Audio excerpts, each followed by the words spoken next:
We are now joined by Christo Nel, the Managing Director of uvex.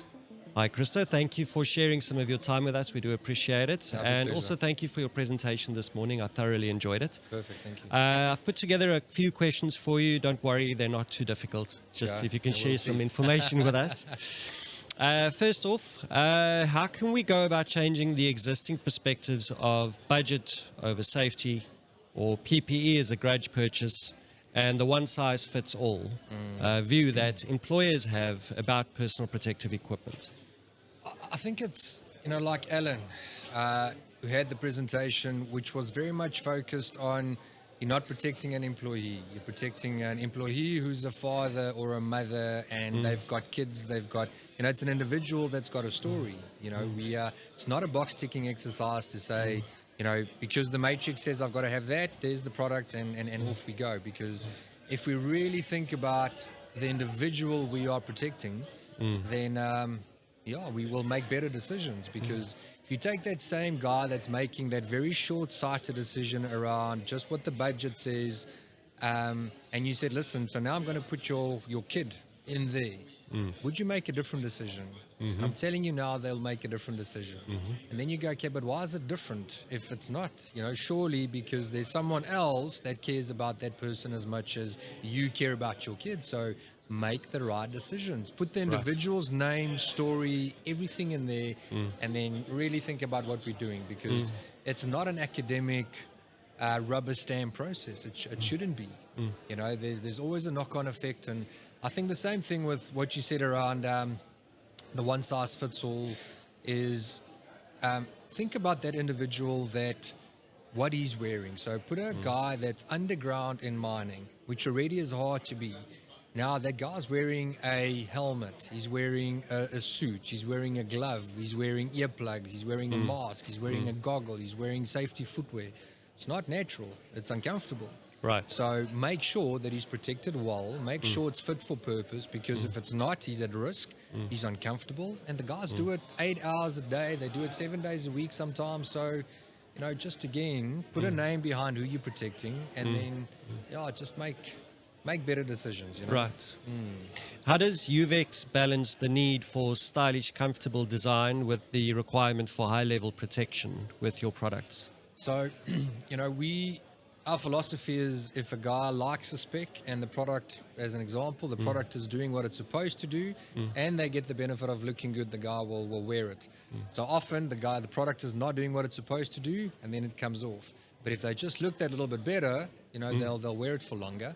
But we've got a strong sports side as well. So we do cycling, snowboarding, skiing, all those. And there it's all about how you look. Fashion drives what these guys wear. So we've combined the two technologies to say, okay, well, because the technologies are there.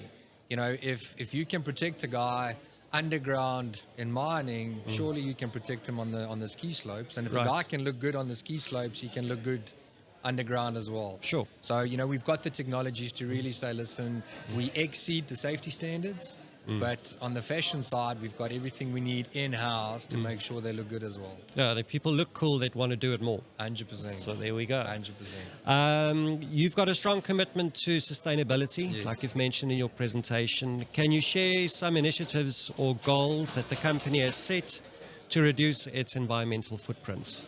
So there's a document that we've got, and I'm going to lie if I can recall all the details there, but we've set our own individual standards, but also in line with what the European standard says in terms of sustainability. Like I said, there's a legal framework they've got over there that they don't have in South Africa yet. And in terms of that legal framework, you are tested independently. So it's not uvex saying we've done this, it's an independent company coming in saying you've got a zero net carbon emission footprint. That's obviously the end goal of all of it. So on the manufacturing side, you want to get to zero net value in terms of carbon emissions.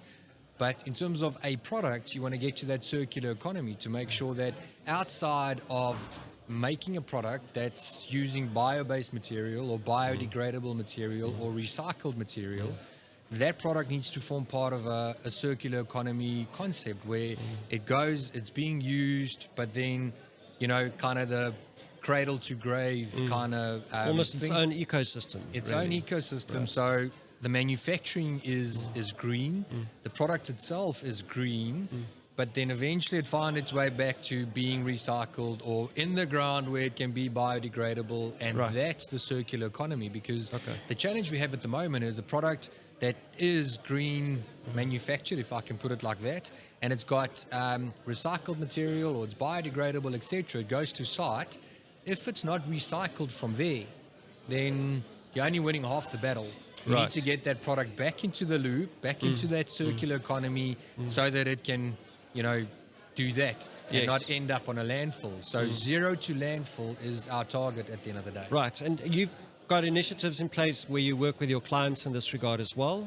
We're trying, but it's hard, So we have our initiatives where we say, okay, well, the product we've got here is recycled material.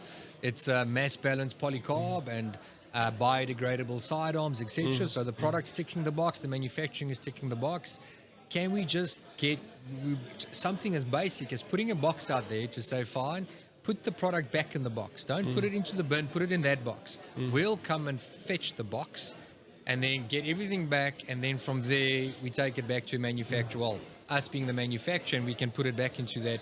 But it's a culture you've got to change. It's a mindset. So imagine working with a mining company that's got 10,000 people on site. Getting them to wear their earplugs. That's one thing. That's one thing.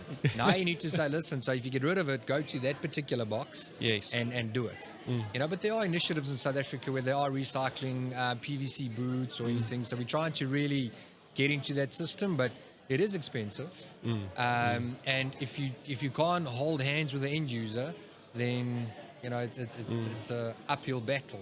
And that's why I asked the question in the audience to say, how many of you see sustainability as critical to your decision making? Not one hand went up. Surely some of them will say, listen, we understand it, but the model doesn't exist yet for them to say they can help us close that loop. And we'll get there. We're always a couple of years behind Europe. So we're making sure from our side that the day sustainability becomes an issue here, we can actually not jump on the bandwagon. We can say, listen, we've been doing it for years now. So, so always try and lead the way and try and drag people along and say, let's do it together at least. Right. So as an industry leader in safety, what do you believe are the most significant challenges or trends that will impact workplace safety and personal protective equipment? So I think one of the main issues we're facing is that procurement's making the decisions and not health and safety. So, I've been with uvex now 18 years, and I've got to say, when I started out, there was more focus on the safety manager or the occupational hygienist making the decision. And now the decision lies with procurement more and more and more, because they need to tick the budget box and they need to say, listen, we need to save money, and we get it.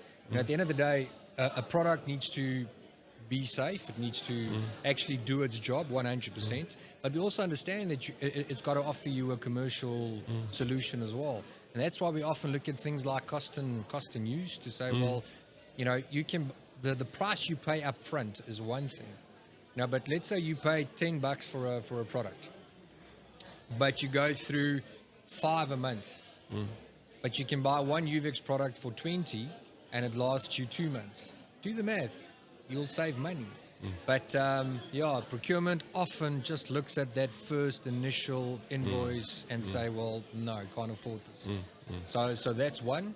And I think sometimes the awareness on site is where things go missing.